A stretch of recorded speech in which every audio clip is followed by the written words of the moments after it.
Good morning everyone. आज की socio online class में हम लोग समाजशास्त्र की उत्पत्ति के बारे में संक्षिप्त में यहाँ पे वर्णन करेंगे। आज का जो वीडियो लेक्चर आपके साथ मेरा है फ्रेंड्स, ये वीडियो लेक्चर आपके यूपीपीजीटी असिस्टेंट प्रोफेसर एग्ज़ाम और भी आपके जो भी सोशलॉजी के अपकमिंग एग्ज़ाम्स हैं उनके लिए ये काफ़ी महत्वपूर्ण है। तो इसको आप लोग देखिएगा फ्रेंड्स। यहाँ पे हम सोशियोलॉजी की जो ओरिजिन की बात की जा रही है, समाजशास्त्र की उत्पत्ति, उसको हमने बहुत शॉर्ट में समझाने की कोशिश की है, जिससे इसको आप लोग एग्ज़ाम के पॉइंट ऑफ व्यू से इसे आप देखें और समझें। ठीक है, तो इसे हम स्टार्ट करते हैं। सो फ्रेंड्स, समाजशास्त्र की उत्पत्ति परिभाषा के बारे में अभी हम लोग समाजशास्त्र की उत्पत्ति के बारे में ही बात करेंगे इस वीडियो लेक्चर में। नेक्स्ट वीडियो जो आपका होगा उसमें हम लोग परिभाषा, अध्ययन क्षेत्र और विषय वस्तु के बारे में चर्चा करेंगे। हमने ये वीडियो काफ़ी शॉर्ट रखने की कोशिश की है, जिससे आप लोगों को कम समय में काम की चीज़ें, जो समाजशास्त्र की उत्पत्ति के लिए कौन कौन से तत्कालीन कारण थे, कौन कौन से फैक्टर्स थे, वो आपको पता चल जाए। तो हम लोग शुरू करते हैं फ्रेंड्स। सबसे पहला जो प्रश्न है वो ये आता है कि समाजशास्त्र क्या है। सामाजिक विचारकों के लिए भी एक बहुत महत्वपूर्ण प्रश्न है। हम सदियों से समाज में और विभिन्न समूहों में रहते चले आए हैं। हमारे व्यवहार का प्रत्येक पक्ष किसी न किसी सामाजिक नियम से प्रभावित होता रहा है तथा हजारों वर्ष पहले से लेकर आज तक धर्मशास्त्री, दार्शनिक और विचारक सामाजिक जीवन के विषय में अपने कुछ ना कुछ विचार भी प्रस्तुत करते रहे हैं। लेकिन समाज को, अगर हम सोसाइटी की बात करें, समाज की बात करें, तो समाज को वैज्ञानिक दृष्टिकोण से समझने का सबसे पहला काम सर्वप्रथम 19वीं शताब्दी में अगस्ट कॉम्ट ने किया था। इस दृष्टिकोण से देखा जाए तो दूसरे सामाजिक विज्ञानों की तुलना में समाजशास्त्र एक नया विज्ञान है। एक नया विज्ञान होने के कारण समाजशास्त्र की प्रकृति तथा विषय वस्तु के संबंध में बहुत सारे ऐसे भ्रम हैं। कुछ व्यक्ति समझते हैं कि समाजशास्त्र सभी दूसरे सामाजिक विज्ञानों का मिश्रण है, और कुछ ये सोचते हैं कि मानव जीवन के छोटे छोटे प्रत्येक पक्ष का अध्ययन करना समाजशास्त्र का कार्य है। जबकि कुछ व्यक्ति यह समझ लेते हैं कि समाजशास्त्र केवल विवाह, परिवार का अध्ययन होने के कारण एक विषय है। ठीक, लेकिन वास्तविकता यह है कि एक विज्ञान के रूप में प्रत्येक विषय का अपना एक पृथक दृष्टिकोण होता है और उसका एक क्षेत्र होता है। इस प्रकार समाज या सामाजिक जीवन के किसी पहलू पर साधारण विचार विमर्श करने वाला व्यक्ति सामाजिक हो सकता है, लेकिन वह समाजशास्त्री नहीं। एक विज्ञान के रूप में समाजशास्त्र के अर्थ और प्रकृति को समझने के लिए सबसे पहले यह आवश्यक है कि हम यह पहले समझें कि एक नए सामाजिक विज्ञान के रूप में समाजशास्त्र की उत्पत्ति किस प्रकार हुई है। ठीक है, ये एक इंट्रोडक्शन था जो समाजशास्त्र की उत्पत्ति से संबंधित था फ्रेंड्स। तो हम लोग को मेनली यहाँ बात करनी है, जो आज का ये लेक्चर है समाजशास्त्र की उत्पत्ति, इसको हम लोग बहुत इजी तरीके से, बहुत कम समय में, कि इसको इस तरह बनाया हमने कि कम समय में आप लोग इसे देख के समझ जाओ कि कौन से तत्कालीन फैक्टर्स थे, कारक थे, जो समाजशास्त्र के उत्पत्ति के लिए मेन रीज़न हुए। ठीक है, तो सबसे पहले एक डेफिनेशन आती है समाजशास्त्र की उत्पत्ति की बात करें तो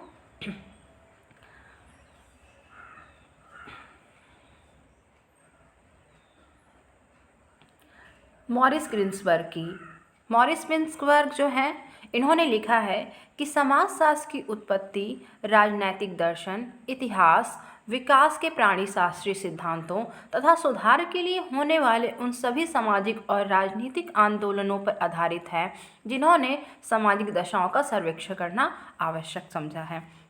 यहाँ पे ये मॉरिस ग्रीन्सबर्ग कहना चाहते हैं कि समाजशास्त्र की उत्पत्ति राजनीतिक दर्शन, इतिहास, विकास के प्राणी शास्त्रीय सिद्धांतों तथा सुधार के लिए होने वाले उन सभी सामाजिक और राजनीतिक आंदोलन पर आधारित है जिन्होंने सामाजिक दशाओं का सर्वेक्षण करना आवश्यक समझा।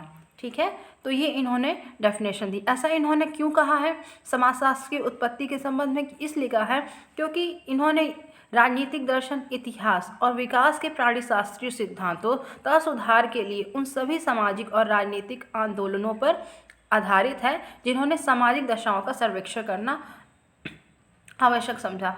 उस टाइम जो समाजशास्त्र की जो उत्पत्ति की बात की जा रही है, जो तत्कालीन समाज की यहाँ पे बात की जा रही है, इतने सारे राजनीतिक, धार्मिक, सामाजिक जो आंदोलन हुए थे, उसके बाद समाज की जो व्यवस्था थी वो काफ़ी उसमें उथल पुथल मच गई थी।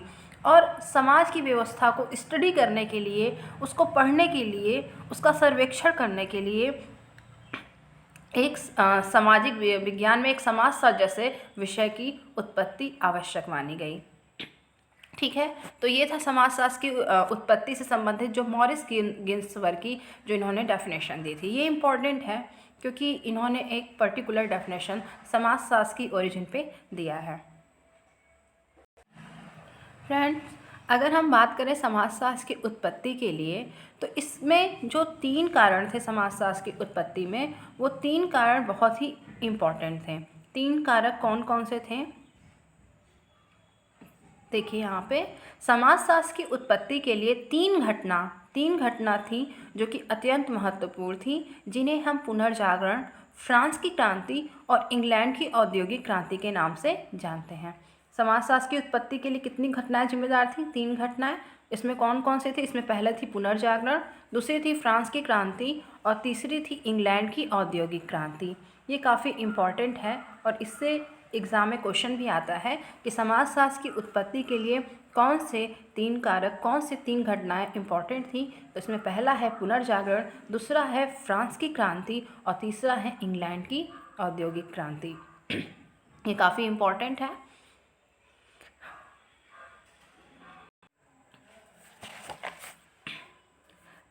पंद्रहवीं शताब्दी से कुछ ऐसी घटनाएं घटित होना आरंभ हुई जिसके प्रभाव से पश्चिम के समाजों की राजनीतिक, आर्थिक और सामाजिक दशाओं में तेजी से परिवर्तन होने लगा। इन घटनाओं में तीन घटनाएं सबसे अधिक महत्वपूर्ण थीं, जिन्हें हम पुनर्जागरण, फ्रांस की क्रांति तथा इंग्लैंड की औद्योगिक क्रांति के नाम से जानते हैं। ठीक है, सबसे पहले फ्रेंड्स हम पुनर्जागरण के बारे में बात करेंगे कि पुनर्जागरण में क्या हुआ था, कौन कौन से कारक थे। ठीक है,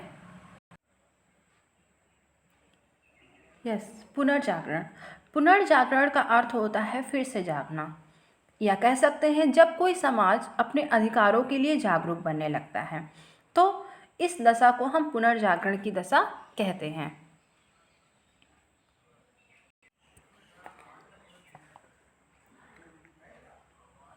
यूरोप में पुनर्जागरण 15वीं शताब्दी से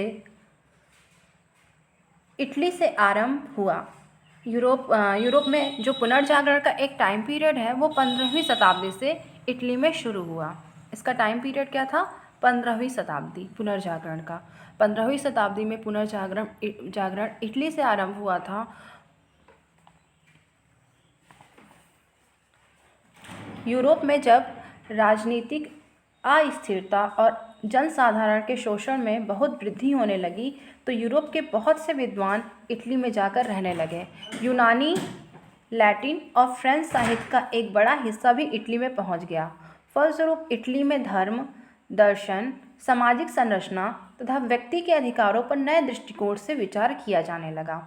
लय चिंतन के प्रभाव से जर्मनी के अनेक लेखकों ने पोप और पादरियों द्वारा किए जाने वाले धार्मिक शोषण के विरुद्ध आवाज़ उठाना शुरू कर दिया।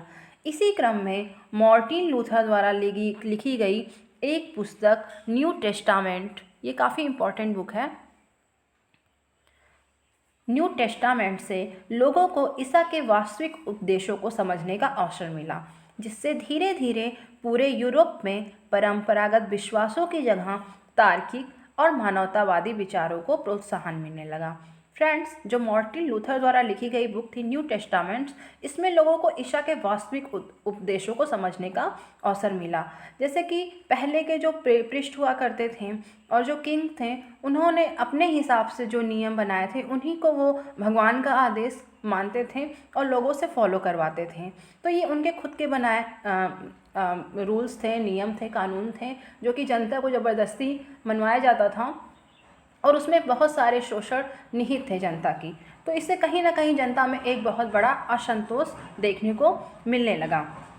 फिर जब मार्टिन लूथर ने बुक लिखी न्यू टेस्टामेंट, तो इसमें इन्होंने जो ईसा मसीह के वास्तविक उपदेश थे उनके बारे में इन्होंने लिखा। इन्होंने स्वतंत्रता, व्यक्तिगत स्वतंत्रता की बात को प्रोत्साहन दिया, मानवतावादी विचारों को प्रोत्साहन दिया। ठीक, तो जिससे धीरे धीरे पूरे यूरोप में परंपरागत विश्वासों की जगह तार्किक और मानवतावादी विचारों को प्रोत्साहन मिलने लगा। तो ये बुक काफ़ी इम्पोर्टेंट रोल प्ले करी एक पुनर्जागरण लाने में। ठीक, पुनर्जागरण के काल में राजा के निरंकुश अधिकारों का विरोध भी बढ़ने के साथ साथ ही व्यक्ति स्वतंत्रता की मांग और जोर पकड़ ली।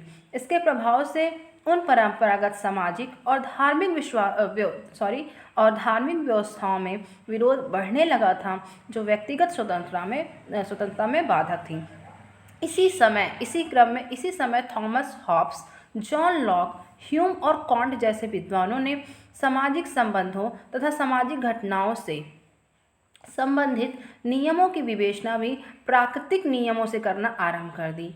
ठीक, मतलब कि नेचुरल तरीक़ों से, ये नहीं कि वो रूढ़िवादी बात उन्होंने की।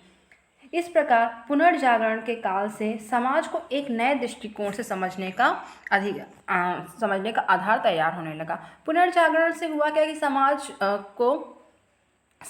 समाज अपने अधिकारों के प्रति जागरूक बना। ठीक, उस समाज की जो जनता थी वो अपने व्यक्तिगत स्वतंत्रता की बात करने लगी, वो मानवतावादी विचारों को उन्होंने पढ़ा, तार्किक बातें उनके सामने आईं जो कि मार्टिन लूथर की न्यू टेस्टामेंट में उन्हें पढ़ने को मिला। तो ये सारी चीज़ें बहुत मतलब कि ये बहुत सारे फैक्टर्स जो थे पुनर्जागरण के लिए रिस्पॉन्सिबल थे कि यहाँ पे पुनर्जागरण के काल से समाज को एक नए दृष्टिकोण से समझने का आधार तैयार होने लगा। तो इस क्रम में पुनर्जागरण इम्पॉर्टेंट है, जो समाजशास्त्र की उत्पत्ति में पहली बहुत महत्वपूर्ण घटना देखी जाती है।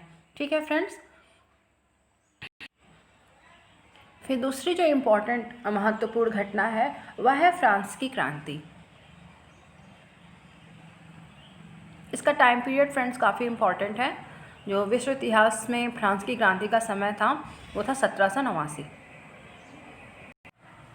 फ्रांस की क्रांति की जब भी बात की जाती है तो सबसे पहला चीज़ जो विचार दिमाग में आता है वह है स्वतंत्रता और समानता। ये जो फ्रांस की क्रांति थी ये स्वतंत्रता और समानता पर आधारित थी, और स्वतंत्रता और समानता इस क्रांति की मुख्य विशेषता थी। फ्रेंड्स, इसका जो टाइम पीरियड था वो था 1789, और इस फ्रांस की क्रांति ही के द्वारा निरंकुश शासन की समाप्ति हो गई। तो हम इसको देखते हैं क्या था फ्रांस की क्रांति। कहते हैं कि फ्रांस की क्रांति वह दूसरी प्रमुख घटना थी जिसके फलस्वरूप फ्रांस के साथ जर्मनी, इंग्लैंड, स्पेन, डेनमार्क और स्वीडन में लोगों ने अपने समाज, राजनीति तथा धर्म पर वैज्ञानिक दृष्टि से विचार करना शुरू कर दिया। सन 1789 की फ्रांस की क्रांति से पहले फ्रांस का शासन पूरी तरह सम्राट, बड़े बड़े सामंतों और अधिकार संपन्न लोगों पर निर्भर था। समाज के मध्यम और निम्न वर्ग को किसी भी तरह का अधिकार नहीं मिला हुआ था। उच्च वर्गों द्वारा मजदूरों से बेगार लेना, टैक्स लेना एक मामूली सी बात थी। सामाजिक असमताएं बहुत ज़्यादा अधिक थीं। जो गरीब था वो गरीब था और जो अमीर था वो अमीर था। भ्रष्टाचार के कारण सामाजिक व्यवस्था पूरी तरीके से नष्ट हो चुकी थी। चर्च और सम्राट के अधिकारियों के वैभव और व्यवहारों के विरुद्ध कोई भी व्यक्ति कुछ कहने का साहस नहीं करता था। अगर कोई इनके अगेंस्ट ज़्यादा था तो उनको कड़ी से कड़ी पनिशमेंट दी जाती थी। फिर हुआ क्या, पुनर्जागरण के प्रभाव से फ्रांस की सामान्य जनता में जब चेतना पैदा हुई तो उसने देश की तत्कालीन राजनीतिक, धार्मिक और सामाजिक व्यवस्था का विरोध किया। हुआ क्या, पुनर्जागरण हुआ। पुनर्जागरण का प्रभाव जब और भी देशों में पड़ने लगा तो लोगों में एक चेतना आई। ठीक है, एक चेतना आई और उन्होंने जो राजनीतिक, धार्मिक और सामाजिक जो व्यवस्था थी उसका विरोध करना शुरू किया। विरोध क्यों किया? क्योंकि वह समाज के हित में नहीं थी, वो आम जनता के हित में नहीं थी। उसमें कहीं ना कहीं शोषण व्याप्त था और इसमें एक विशेष वर्ग, एक जो उच्च वर्ग था, उसी में उन्हीं के सिर्फ हितों की बात थी, और जो सामान्य जनता थी, जो मिडिल क्लास वर्ग था, उसके किसी भी हित की बात नहीं थी। उनको सामाजिक, राजनैतिक और धार्मिक शासन के नाम पे सिर्फ उनका शोषण किया जाता था। तो इन सब का विरोध होना शुरू हो गया पुनर्जागरण के फलस्वरूप, क्योंकि पुनर्जागरण में लोगों ने अपने पुनर्जागरण के फलस्वरूप लोगों ने अपने सामाजिक अधिकारों को जाना, लोगों ने व्यक्तिगत स्वतंत्रता को महत्व दिया, लोगों ने ये समझा कि सभी को उनके स्वतंत्र होने का हक है, ठीक है, और उनके अधिकार हैं, उनके राइट्स हैं, वो उन्हें मिलने चाहिए। ये बहुत सारी बातें उन्हें पुनर्जागरण के फलस्वरूप समझ में आई। जब इन्होंने इसका मतलब कि उस तत्कालीन राजनीतिक, धार्मिक और सामाजिक व्यवस्था का विरोध करना शुरू हुआ, पहले तो काफ़ी इनकी आवाज़ को दबाया गया, लेकिन नेपोलियन ने अपने शासनकाल में 17 जून 1789 को देश की नीतियों के निर्माण में जनसाधारण के अधिकारों को मान लिया और स्वीकार कर लिया, और वहाँ पे जो एक निरंकुश राजतंत्र था, निरंकुश शासन था, उसको ख़त्म कर दिया, समाप्त कर दिया। इस समय से फ्रांस में एक ऐसी व्यवस्था विकसित होना आरंभ हुई जिसमें व्यक्तिगत स्वतंत्रता, सामाजिक समानता, जनता की प्रभुता और राष्ट्रवादी विचारों को अधिक महत्व दिया जाने लगा। सभी महत्वपूर्ण पदों पर योग्य लोगों की नियुक्ति होने से फ्रांस में एक नए बौद्धिक क्रांति आरंभ हो गई। जेन्युइन है, जब एक समाज परंपरागत व्यवस्थाओं से बाहर निकलकर एक नया स्वरूप ग्रहण करता है, तब उसके विकास के लिए नए दृष्टिकोण को विकसित करना भी आवश्यक हो जाता है। यहीं से यूरोप के अनेक देशों में विद्वानों का ध्यान समाज और सामाजिक जीवन के विभिन्न पक्षों की ओर जाना शुरू हुआ, और उन्हें ये लगा कि एक ऐसे सामाजिक विज्ञान होना चाहिए जो कि समाज की जो उस टाइम की, प्रेजेंट टाइम की स्थिति थी, उसकी स्टडी कर सके, ठीक है। तो ये था फ्रेंड्स फ्रांस की क्रांति, जो हमने बहुत संक्षिप्त में आपको समझाने की कोशिश की है, बहुत संक्षिप्त में आपको बताने की कोशिश की है, जिससे कि आप उसकी जो मेन बातें हैं, जैसे कि फ्रांसीसी क्रांति की विशेषता क्या थी, स्वतंत्रता, समानता, ठीक है ना, ये इसकी मुख्य विशेषता थी, इसका डेट क्या था फ्रांस की क्रांति का, ये था 1789। इस फ्रांसीसी क्रांति से हुआ क्या, ये नेपोलियन ने निरंकुश शासन की समाप्ति कर दी। तो ये सब कुछ इंपॉर्टेंट पॉइंट थे जो आप याद रखिए, क्योंकि ये क्रांति का कोई पूछ लेता है, इसकी विशेषता क्या थी, तो इसको हमने काफ़ी शॉर्ट में बताने की कोशिश की है, जो आप समझ लो, और आप जो समाजशास्त्र की ओरिजिन है, उत्पत्ति की बात की जा रही है, उससे संबंधित घटनाओं को समझ लो और आप आगे से भूल ना पाओ, ठीक है। तो फ्रेंड्स, ये हो गई फ्रांस की क्रांति। अब हम लोग बात करेंगे इंग्लैंड की औद्योगिक क्रांति की।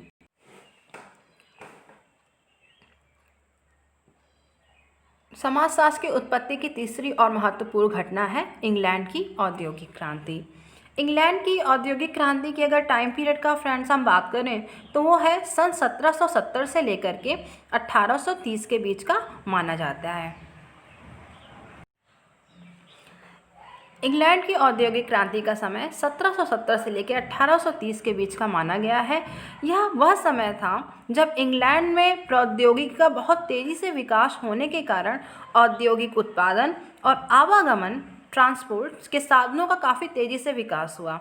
औद्योगिक विकास के फलस्वरूप हुआ यह कि इंग्लैंड में जो कुटीर उद्योग होते थे, कुटीर उद्योग मतलब जो हाथों से लोग बनाते हैं, जो लोगों के हाथों से, क्योंकि मशीन हो गई थी औद्योगिक क्रांति में, हुआ क्या कि प्रौद्योगिकी आ गई, टेक्नोलॉजी, मशीन से सारे, मतलब कि जो काम हाथ से लोग किया करते थे वो काम लोग मशीनों से करने लगे, ठीक। तो कुटीर उद्योगों का पतन हो गया और बेरोजगारी बहुत ज़्यादा बढ़ गई, ठीक। दूसरी ओर कारखानों में श्रमिकों को समुचित सुविधाएं भी नहीं मिलने के कारण उनमें असंतोष बढ़ता जा रहा था।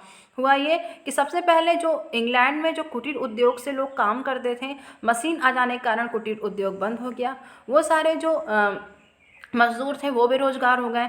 फिर जो कारखाने में जो श्रमिक काम करते थे उनको सुविधा नहीं देते थे, वहाँ पे जो कारखाने में मतलब जो मशीनों से भी जो काम करते उनको समुचित सुविधाएं नहीं देते थे, प्रदान करते थे। तो इसके कारण जो मजदूर वर्ग था उसमें काफ़ी असंतोष फैल गया। फिर हुआ क्या, देश में उस टाइम लोकतांत्रिक सरकार तो स्थापित थी, लेकिन पार्लियामेंट के सदस्यों के चुनाव में मजदूरों और सामान्य व्यक्तियों को वोट देने का तब तक कोई अधिकार नहीं था।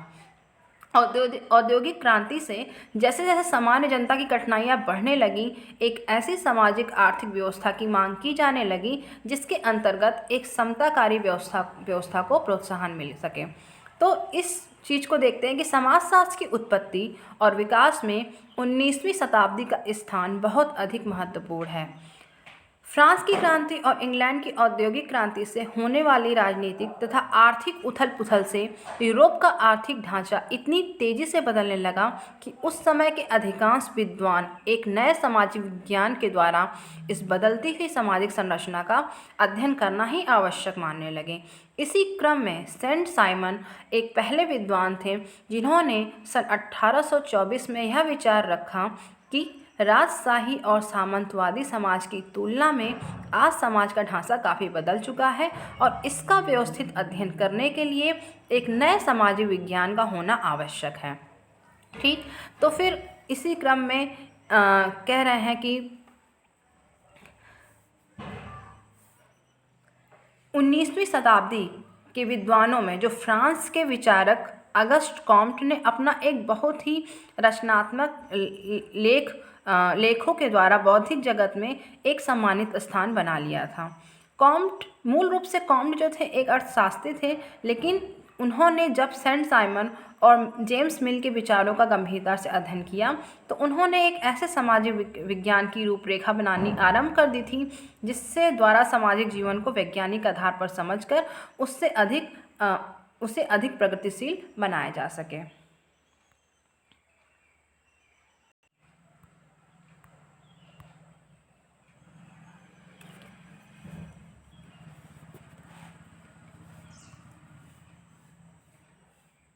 इसी क्रम में हम बात करेंगे, अगस्ट कॉम्ट ने यह महसूस किया जिस तरह प्राकृतिक घटनाएं कुछ निश्चित नियमों से प्रभावित होती हैं, उसी तरह हमारा सामाजिक जीवन भी अनेक नियमों के द्वारा संचालित होता है।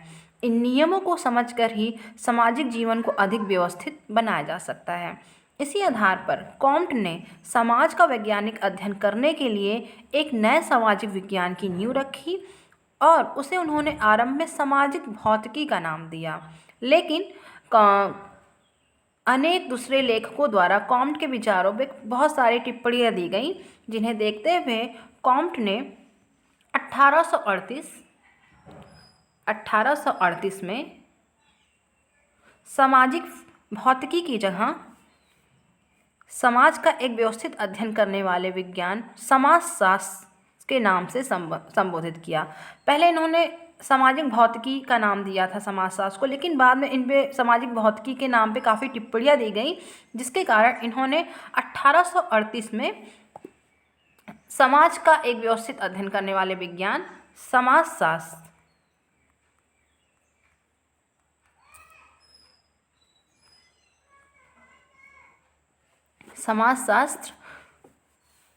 के नाम से संबोधित किया।